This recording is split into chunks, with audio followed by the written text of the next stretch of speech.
मित्रांनो पाहू शकताय आपण कोकाटे वस्तीवर हरिनाम सप्ताह चालू आहे वर्ष 15वी। तर या ठिकाणी आज 5 दिवस झालं यांना हा साप दिसत होता। तर तुम्ही कधी बघितलं होता?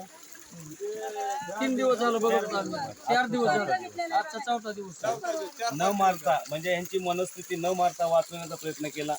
आपल्याला कॉल केला आणि या ठिकाणी येऊन आपण हा साप वाचवला। कारण हे का सांगायचंय, साप हा शेतकऱ्याचा मित्र आहे, उंदराचा नाश करणार आहे। पण तुमच्या घरामध्ये जर ओला असतील, उंदर असतील तर साप घरामध्ये येणार आहे आणि साप मारणे कायद्याने गुन्हा आहे। का गुन्हा आहे?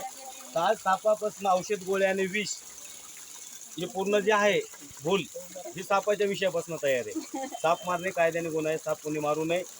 आणि घरामध्ये उंदरं जर नाही झाले तर साप कधीच तुम्हाला दिसणार नाही। शेतामध्ये जात असताना टॉर्च आणि हातात काठी असावी। ज्यावेळेस तुम्ही जमिनीवर व्हायब्रेशन होतं त्यावेळेस सापाला कळतं की कोणीतरी आलंय आणि साप निघून जातो। बरेचसे लोक म्हणतात की बोलू नका, सापाला ऐकू जाईल, तर सापाला कान नाही, सापाला ऐकायला येत नाही। चला आपण या ठिकाणी रेस्क्यू केला आहे, आपण फॉरेस्टमध्ये आला दिसतो। जय हिंद जय महाराष्ट्र।